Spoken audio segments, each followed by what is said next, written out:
It is Friday, October 24th, 2025. This is a World Series preview edition of Baseball Today. It is presented to you by Mountain Dew Baja Blast. Looking for a refreshing citrusy kick? Go grab yourself a Mountain Dew. That is my man, Trevor Plouffe. I am Chris Rose, producer Dan, intern Sawyer, along for the ride as well, as we have finally arrived. After this, no more talking about, well, what's going to happen? Could this happen? We've got baseball on Friday night. Put your hands together, Plouffe. Yes, sir. Okay. Thank you. Usually I snap, Chris. I am excited for tonight. Again, I feel like we have been anticipating this for so long. And I said yesterday, you got to warm up the oven a little before you dive in. But the oven's warm. Now we're just wasting electricity or whatever runs an oven, okay? Yeah. Blue Jays have come out with their roster. Bo Bichette is on it. So too is Ty France. So they're trying to combat maybe some left-handed pitching. It'll be interesting to see if he's in. Well, he won't be in game. He might provide a pinch hitting appearance in game one, but he's not going to be in the starting lineup. What do you think? What do you guess about Bichette? You think he's going to start at second or DH? I think the better offensive lineup is putting him at second base. Maybe they go with that and just say, hey, let's just go try him out. If he's able to take ground balls at second base, that's a little scary, actually, to think about now. He hasn't played second base since when?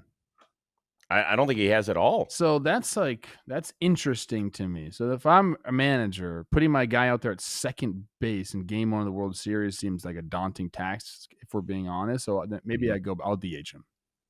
Okay, let's get to the rest of it.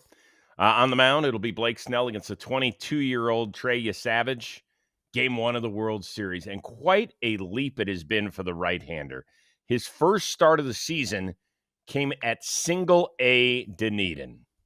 I mean, I've been able to go through this and handle it as diligently as possible, with this being my rookie season and having these high-pressure games. I try to treat it as if it's not as high pressure as it is mentally, but I know it's there.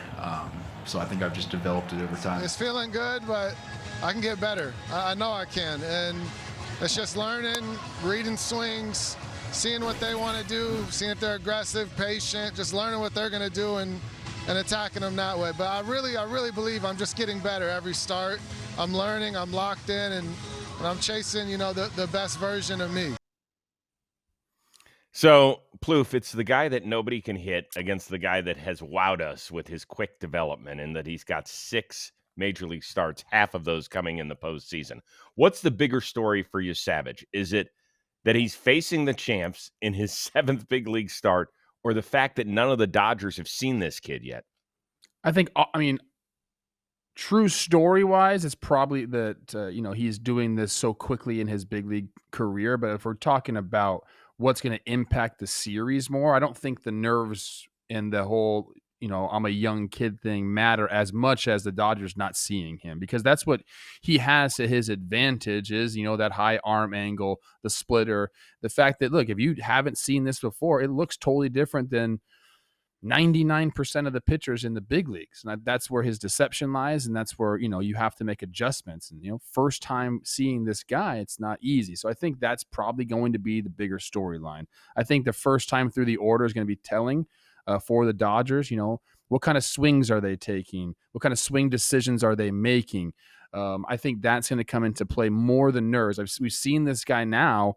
Again, I feel like this is nothing new to him. He's basically got thrown in like baptized by fire in the big leagues. Like, here, end of the season, let's get you in here, and then playoffs right away. And he's looked great pretty much the entire time. So I'm not worried about that with him.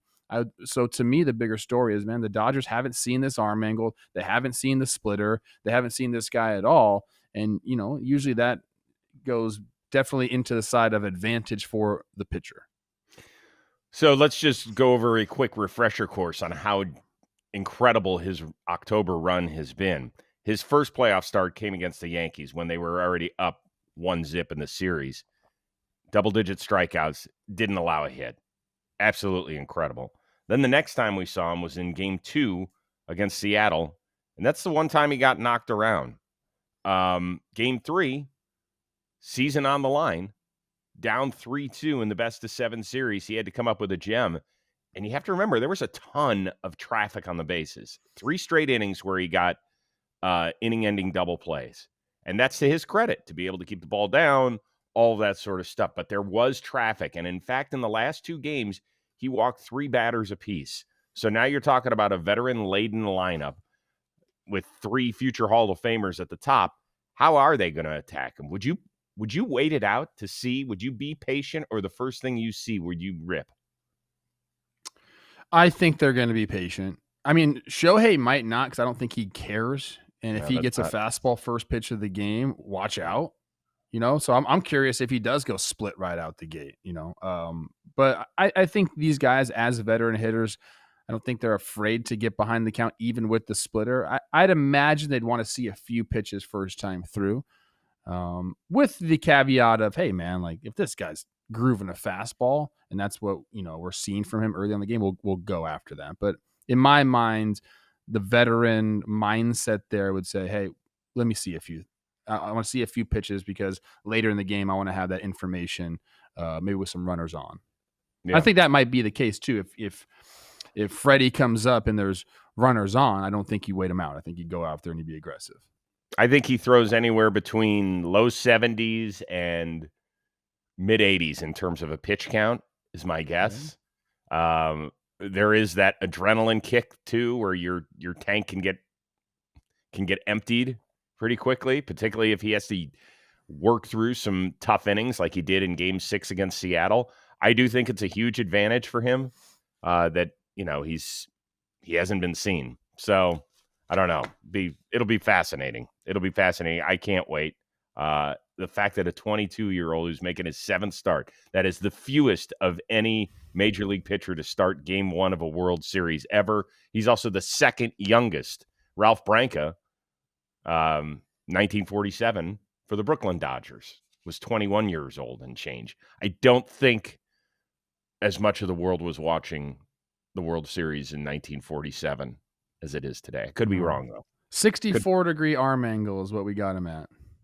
Who do you equate him to the most? Is it Verlander right now? Gosh.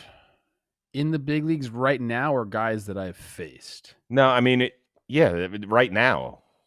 Coming over the top like that? I don't even think Verlander is that high. But, I mean, that's a decent comp.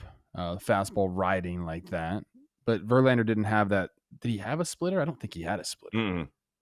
Yeah, that's the difference, Mayor, because you're getting the fastball here and then you're getting the splitter going down. It's just, 2 very difficult pitches to lay off of. They look like meatballs coming in until they're not. Did you ever face Lincecum? I did not face Lincecum. No. Face Bumgarner and a lot of that crew there, but not Lincecum. Got it. Okay. Let us know. What do you think his pitching line is tonight, everybody? God, give it to us. That's a good, in the comments. I'm trying to think of a good comp for him right now. I don't think there's a great one. No. I mean, Lincecum isn't terrible, except that I don't think their dimensions are the same. Like maybe. Chris Young was really tall, but I don't know if he had that kind of arm angle. And he also didn't throw this hard. No, didn't throw exactly. He threw 88 and right. Got on you though. Okay. In the meantime, Blake Snell has been unreal in his 21 postseason innings. Does Toronto, which is baseball's best contact team, finally crack the code in Game 1? I don't think so, Chris. I mean, it depends. Like, if he's able to locate like he has in these playoffs, it's going to be a long day for Toronto. It'd be a long day for anybody, a super team, an all-star team, to go up against a guy like Blake Snell, because he has that elite of stuff. If he's able to locate and mix his pitches the way he has, and he's got control of 4 pitches, I mean, it's going to be very, very tough. So I think that's what we have to see right away. Like, what's he throwing for a strike? What's he commanding? I don't think it's like contact or non-contact oriented base. I think it's more Blake Snell base. Like, if he has his stuff, it's not going to matter. If he's off and you're able to eliminate a few pitches, then that comes into play. So in my mind, how Game 1 goes, I think both these guys throw pretty well. I think both offenses have to catch up to where these pitchers will be. So I don't think they crack the code per se. Blake Snell has just looked too good in these playoffs, and I mean he has a history as well. This isn't like he's just having a good postseason. Like he is that nasty. If you're looking at numbers, and I don't know how much we pay attention to it because they just don't see each other very much anymore. It's been a while since he's been in the American League East on a consistent basis.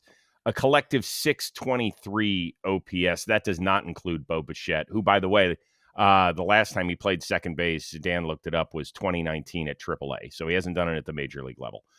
Snell, 623 OPS. The Blue Jay hitters have just one homer.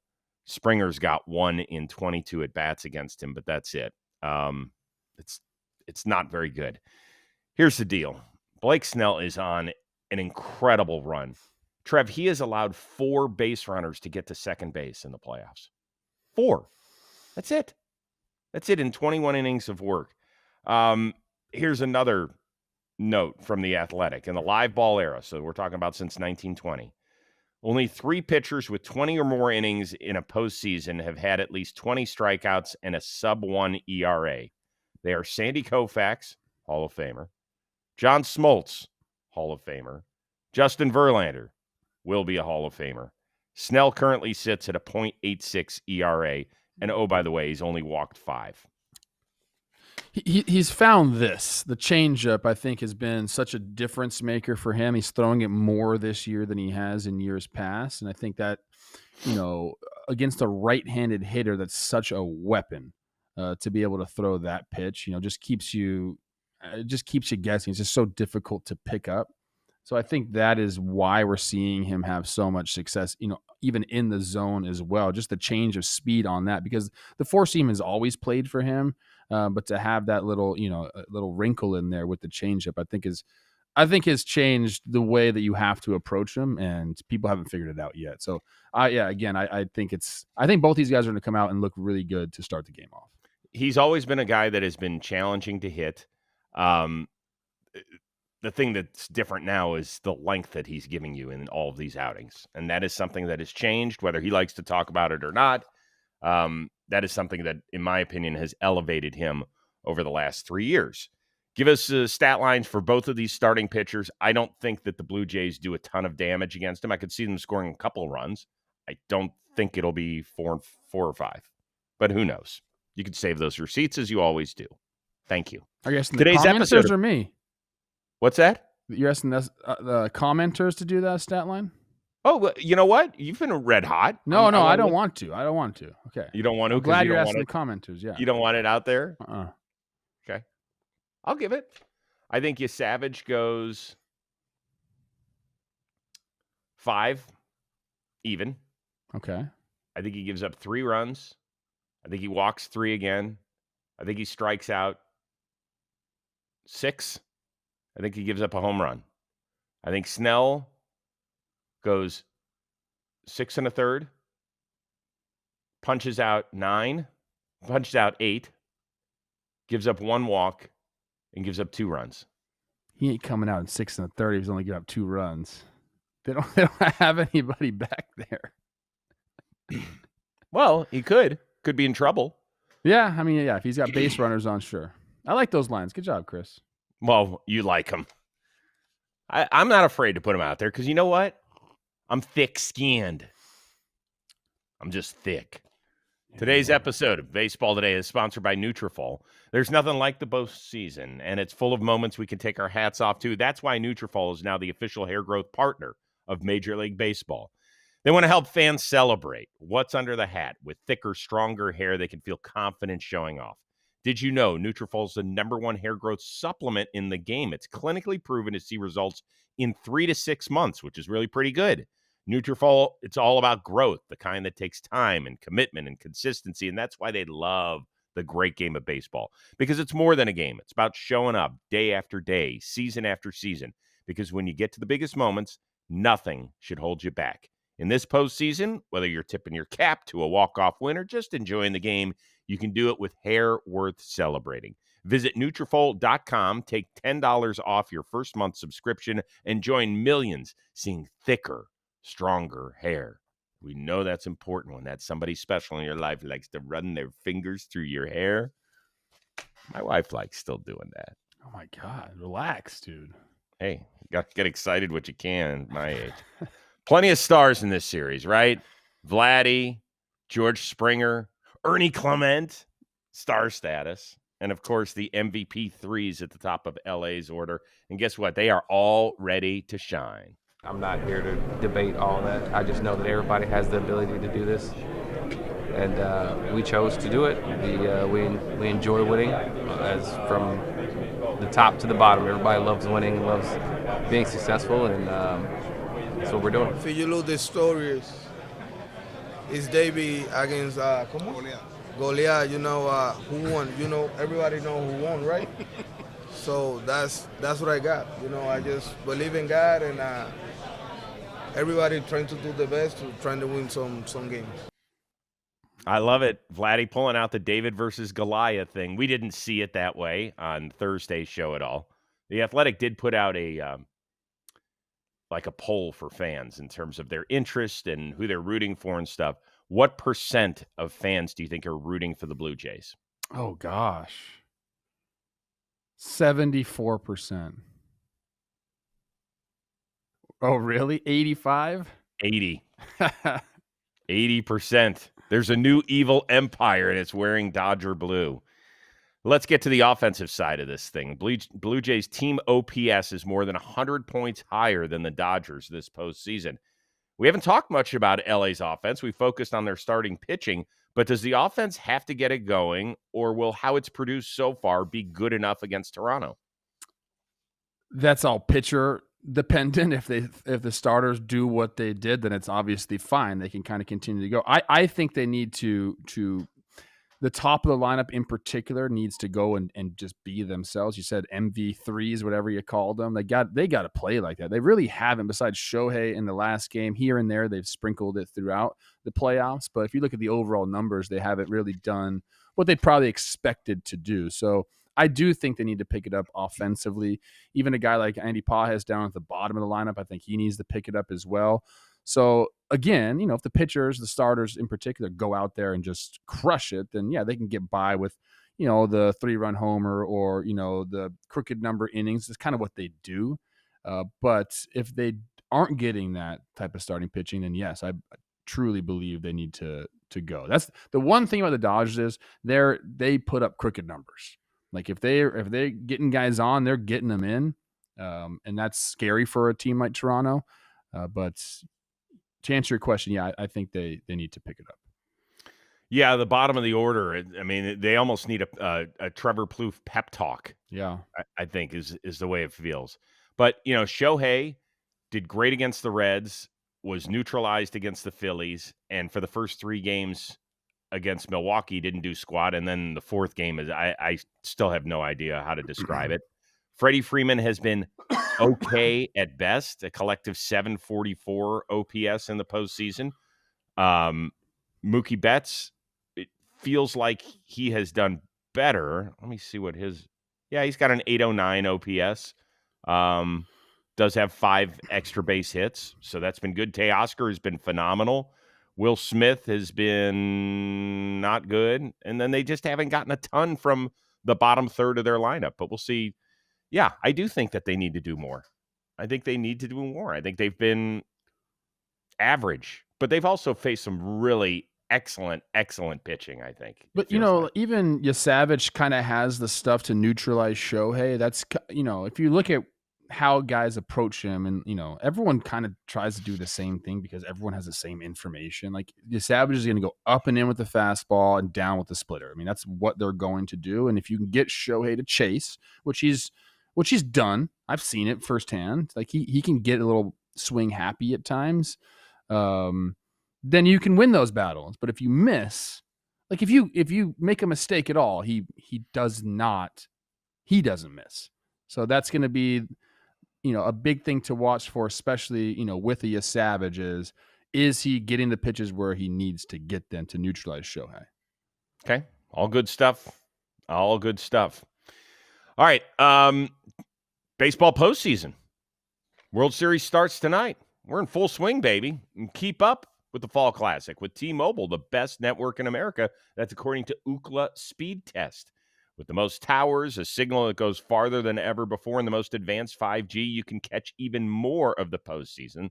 So whether you're streaming the games out and about or checking the stats on the road, or you're cheering on your team at the ballpark, you're connected wherever your fandom takes you. Head on over to T-Mobile.com/network. Switch to the very best network for baseball fans. It's better over here. It's that simple. All right. This is always fun. Two-parter here, but we'll start with this one. What's the most buried baseball headline that people aren't talking about but should in this series? So we already kind of touched on it for me. It's the Bo Bichette, like where he's going to play, not if he's going to play. I think we're all talking about that, and now we've decided, yeah, he's on the roster and he's going to play, but where? And to me, if we want to go more in depth about it, second base, just putting him in there, I think that's a liability. I do not think that the Blue Jays should do that. I understand that is a better offensive lineup for them, but I do think you can make substitutions at the end of the game, because if you're having him at second base, you can have Lucas, you can have Barger all in the lineup together. If he's DHing you, you're going to get rid of one of those guys. So I think that like Bo at second base in big situations, you're going to have to swap him out late in the game. You cannot leave him in late in the game in a pressure-packed 1-2 run game. You just can't, because you just said 2019 is the last time he's played it ever in a professional game. And I'm telling you, you can go shortstop to third base. That's a pretty easy transition because you're on the left side of the infield. All the throws and momentum is going the same way. Second base is the one position where you need some seasoning there to get used to it.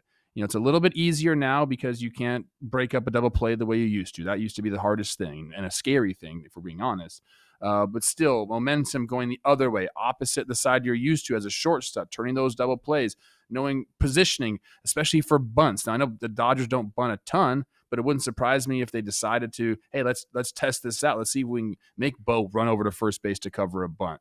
I think we'll see more of that if Bo is at second base. So that's, to me, I wanted to talk about. I know we already got into it earlier, but that's a bigger story than I think a lot of people are giving it credence. And also, when you're thinking about putting Bo Bichette on the roster, you're thinking about, how do I get the bat in the lineup? You're not thinking about his glove at all. I mean, it's way, way, way down the list in terms of his importance. Do you think, like, I understand, Jimenez being a vastly superior defensive shortstop, but wouldn't it make sense, like, if you're going to have him play the field and you want all the sticks in the lineup, just put him at shortstop and put Jimenez back at second? Like, to me, if I'm a manager, that's the decision I make. I know I'm going to give a little bit of defense away at shortstop, but I'd rather have that where he's familiar. I think overall it's better for the team if he does that. I would agree with that.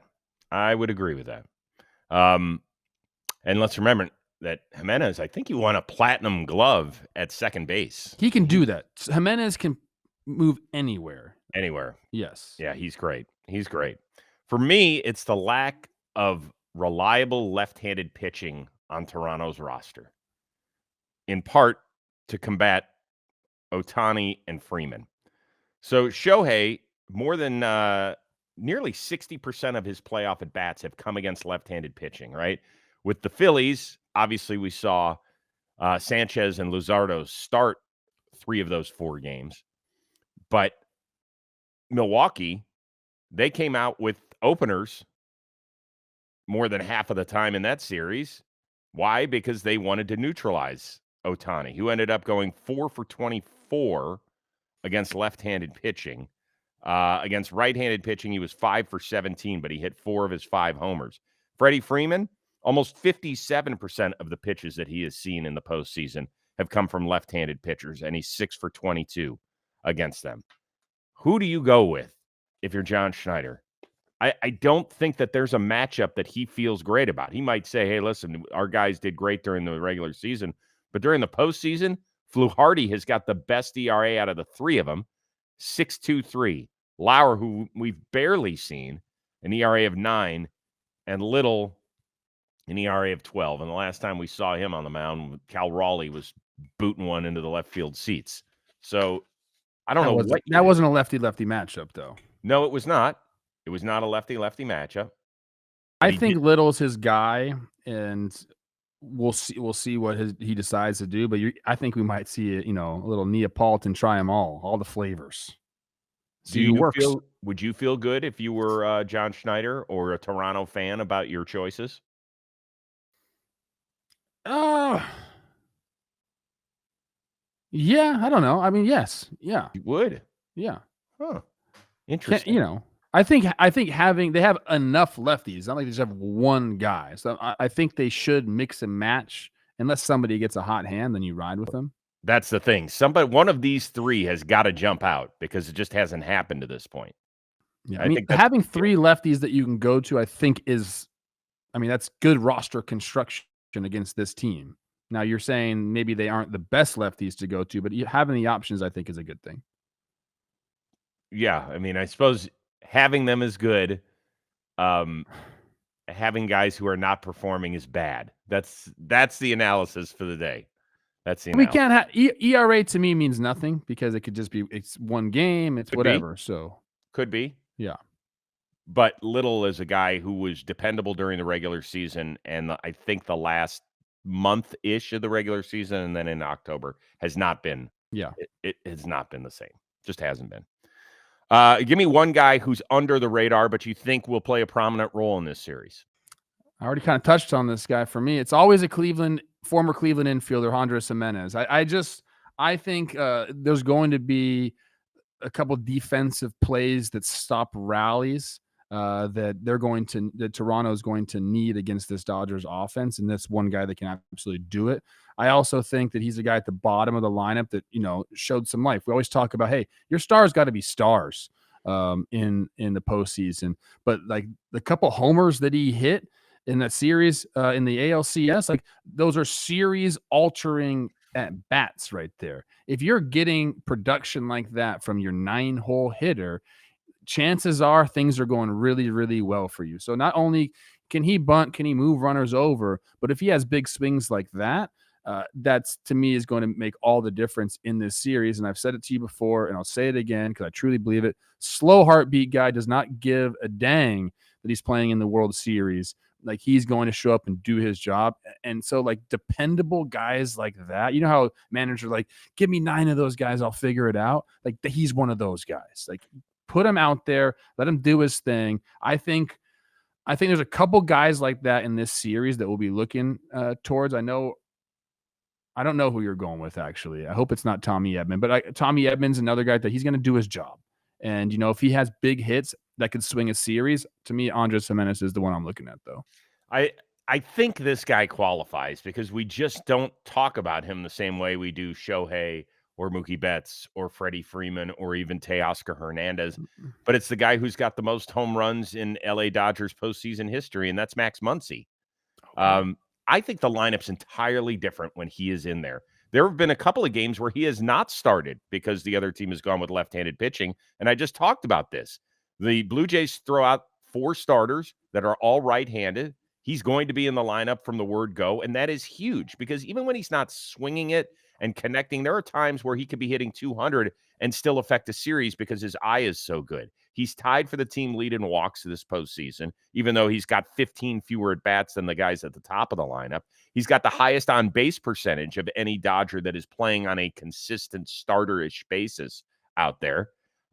He also has a career $1 OPS against the Toronto staff. Collectively, all those guys, he crushes Gausman. He's 6 for 18, but he's got 3 solo homers and also 6 walks against him. So whether we see Gausman in game 2, which I think is when you'll see him, or game 3, which is when I don't think you'll see him, those numbers are going to flash on your Fox screen. You're going to see them. And I just think that he's kind of a quiet killer out there. I agree. I mean, the fact that he is going to be starting every single game means a lot to their lineup. And there's, the stats we talked about during the regular season with Max Muncy, without Max Muncy in the Dodgers offense are jarring. If that comes into play in the postseason, then, or in the World Series, excuse me, we'll be talking about the Dodgers a ton. So yeah, I like that one. And I think he does qualify. I thought you were going to go with Will Smith, but that qualifies as well. I thought about it, but he hasn't swung the bat well. And I don't think he did last year in the postseason either. I don't know. I think it's Muncie time.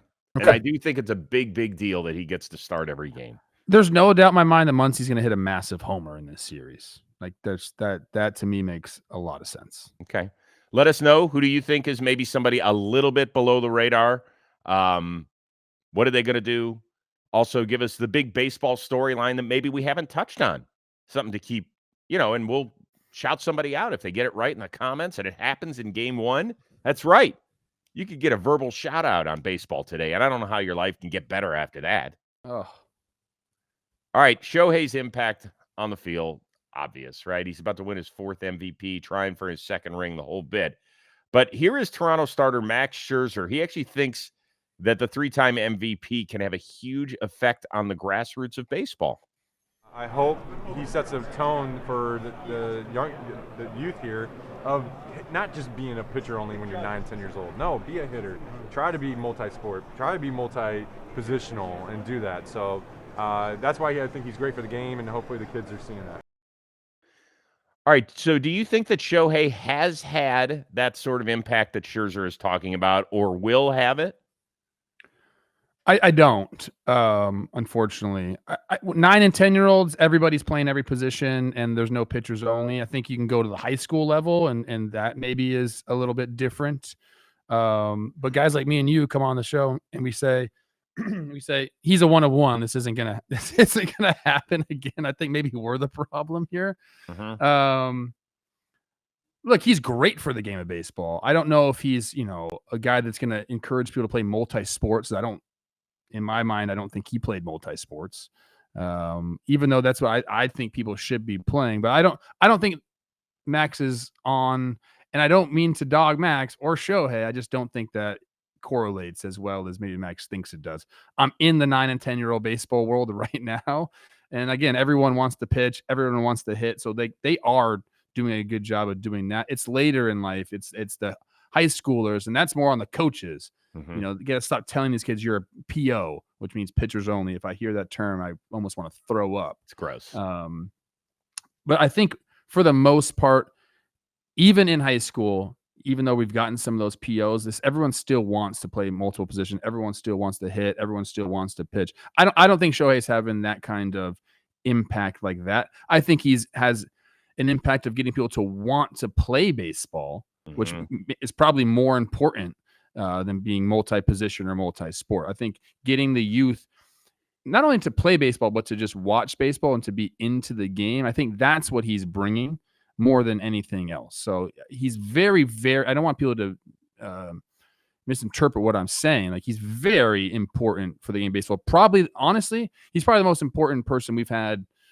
maybe ever to the game and the future of the game. So I don't want to understate his importance. I just don't think it's what Max thinks it is at the youth level. Certainly over the last 50 years, I think you'd be hard-pressed to find somebody who has been more important to the growth and the globalization of the sport than Shohei Ohtani. And I agree with you 100%. I think it'd be great for the game to be able to find the next Shohei Ohtani. There's not going to be one. There just isn't. I mean, I've talked with Stephen Brault about this, he went to college as a pitcher and an outfielder, and he was a decent hitter. And he was like, I'm just telling you, I have hit at the major league level and I have pitched at the major league level. Neither of those obviously close to what Shohei has done, but he goes, it's the amount of work that Shohei does in between his starts to stay as sharp as he is and to still be able to hit, even though he doesn't freaking hit on the field. The most he's hit on the field is this postseason, so that he can go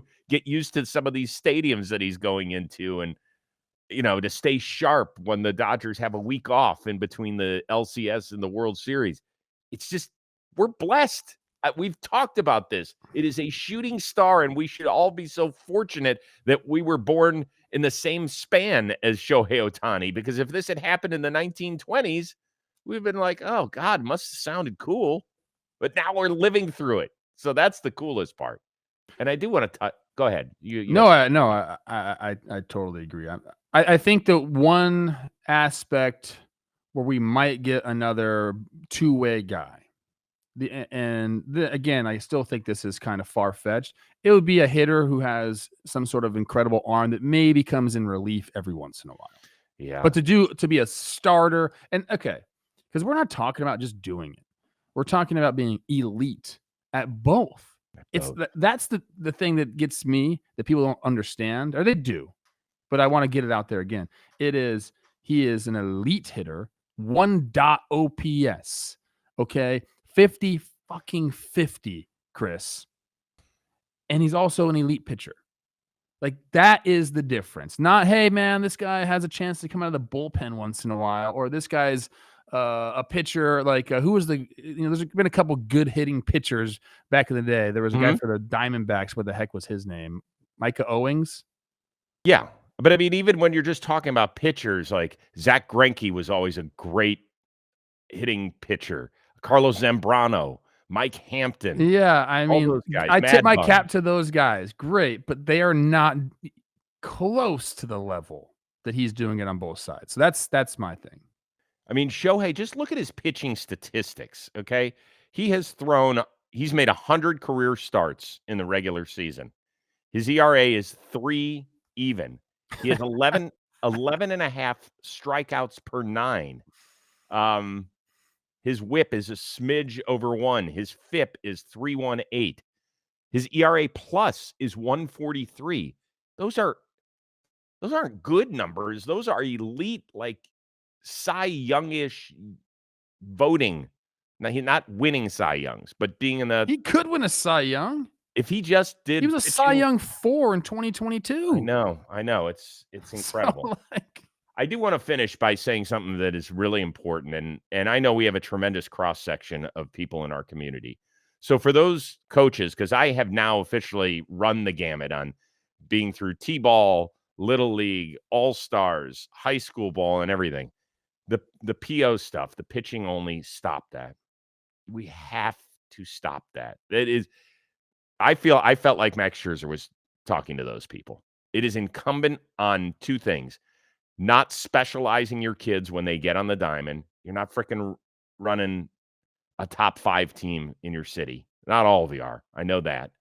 So work on developing kids and letting them enjoy it, because when they're 40, they want to be able to tell stories of the time where they pitched 6 shutout innings and hit a home run in a game. I think that's cool. And the other thing is, and this is for sports, all sports, stop making kids feel guilty when they want to play a second sport. The amount of coaches who do that, who say, well, that's fine, you can go play. I'm telling you, this happens. You can go play, but you're going to fall behind. Or that's the way that don't look at me that way. I'm telling you, I have lived it, I have seen it, and I've heard it. And it is a terrible, terrible thing to make a 14-year-old kid who loves 2 sports have to decide which path they want to go right away. And go look at I would have to do some research on the baseball players in terms of if they played multiple sports in the first round. But I know we had a stat a couple years ago at the NFL draft. Out of the 32 first-round picks, 28 of them played multiple sports in high school. 28. They didn't just play football. I agree. I like multi-sports because I believe, look, even if you want to specialize later in life, it's important to find these skill sets in the different sports offer. Like, I think soccer is great for footwork, conditioning, leg strength, all these things. Basketball, change of directions, hand-eye coordination. Football, toughness, grit. Getting your ass kicked is really good to learn when you're young. Like, there's a lot of things. Baseball, learn to deal with failure. Team sports in general teach you so much about life. And guess what, people? Most of us aren't going to be professional athletes. That's just the way of the world. But you can take the lessons and be successful with them later on. That's what I think is the most important thing about sports, is just getting in there, working as a team, learning how to fail, learning how to succeed, learning that hard work will make you better. Like, there's so many aspects that sports teach. That's the most important thing to me. And if you're a coach out there that's like a yeller and like just berates kids without ever offering any true coaching, get off the field. Get off the field, because you're doing a disservice to our youth. Like, be a mentor, help them. The one thing kids need more than anything is just someone to guide them And to, like I get people all the time that come up to me about my dad and the kind of coach he was. And all my dad ever told me about coaches, I've asked him a ton. He's like, make sure you work with the quote unquote bad kids.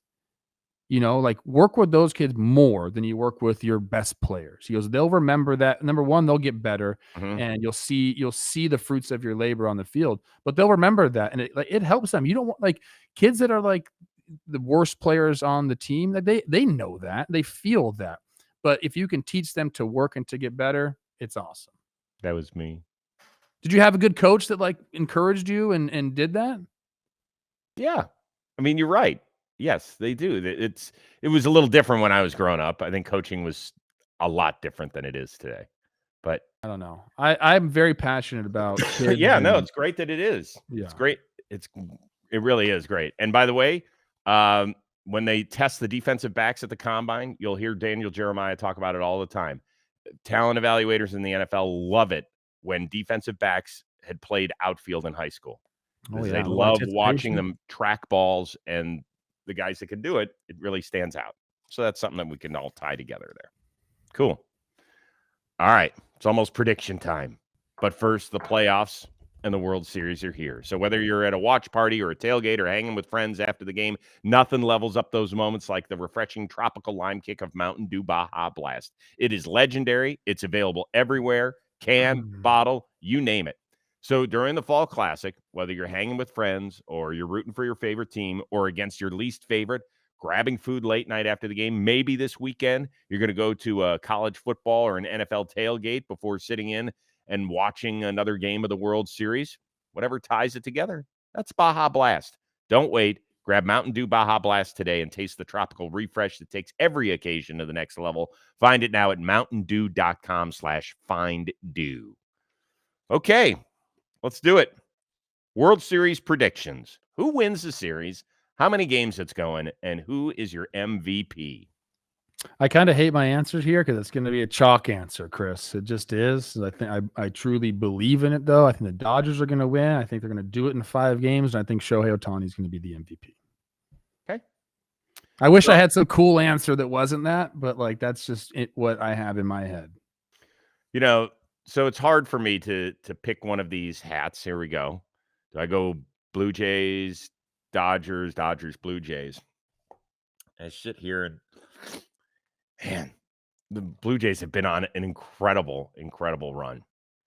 And I don't think that the series is going to go 5 games. I think it makes it back to Toronto. And you know what happens? The Dodgers, they don't win series. They don't clinch series at home. Do you know the last time the Dodgers clinched the World Series on their own soil? I don't. 1963. Last year, it was New York. 2020 was our COVID year, so it was down in Arlington. 1988, it was in Oakland. 1981, it was in New York. 1965, it was in Minnesota. 1963 was the year it happened. But you know what? They don't give a damn where they clinch, whether it's in L.A. or north of the border, bringing your passport. The Dodgers are going to win in 6. Blake Snell, who's going to be your Game 1 and Game 5 winner, will be your MVP because he should have been your NLCS MVP when he set the tone with 8 shutty. So Blake Snell is going to get it done tonight. He's going to win another game in Game 5, and he's going to be the dude that walks away with the MVP. And he's going to be a shit-talking gamer on his headset in the offseason holding his MVP trophy. And Dodgers will indeed be the first back-to-back champions since the Yankees did it in 99 and 2000. I almost went Blake Snell, so I'm happy that you did. Yeah. I think it'll be a fun series. I think it'll be a great series. I am excited. Who are you actually rooting for, though? You gave your prediction. I don't. Like, are you secretly wanting, like in the back of your head, like let's like Toronto to win this? Like, how cool would that be for them? Well, so on one hand, I love it for my former Cleveland Guardians. Some people are like, "Oh, see, they did it." I'm excited for those dudes. I love Bieber, Andres, Ernie Clement, Miles Straw, those guys, and Lucas was actually a minor leaguer, never made it to the show with the Guardians, so I'm happy for those guys. But I'm friendly with, Glass now and Rojas, and so I would like to see them get a ring. They already got a ring.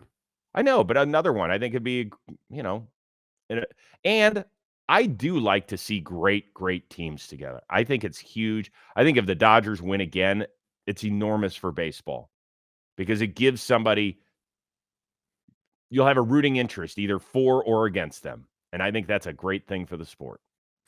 I'm secretly rooting for the Blue Jays. I really want them. I don't really want them, but I think it'd be really cool for them and Vladdy to win a World Series. Absolutely it would. All these people who... And the Dodgers don't need anybody else to root for them. Like, there's plenty of Dodger fans out there. Yeah, there are. There are. But there's also 80% of the voting public who is not rooting for them. Haters. Give us your predictions, who's winning, how many games, and your MVP. Okay? Let's go for it. I can't wait. And we don't hate your team if we didn't pick you. And I'll be at game 3. We'll both be at game 3. I believe so. So if you don't forget that we're also going to go have both Talkin' Baseball and Baseball Today episodes available right after the World Series within the hour. Those will be available. I know Talkin' Baseball is going live. We don't go live, but we'll send it out immediately. So you'll get that. Awesome. Enjoy. Oh, I think I got one other shout out, if I'm not mistaken. That's right. Nike, playoff baseball, World Series, full throttle. Nobody's more trusted to get you postseason ready than Nike. So go check out our affiliate link in the description below to shop the amazing Nike postseason gear. You can wear it while you're watching your World Series games or whatever you're doing around the house. For our one-of-a-kind producer, Dan Rourke, our awesome intern, Sawyer, that is the uber-talented Trevor Plouffe. I am Chris Rose. Yes, we will see you Friday night / Saturday morning after Game 1 of the World Series here on Baseball Today, presented to you by Mountain Dew Baja Blast.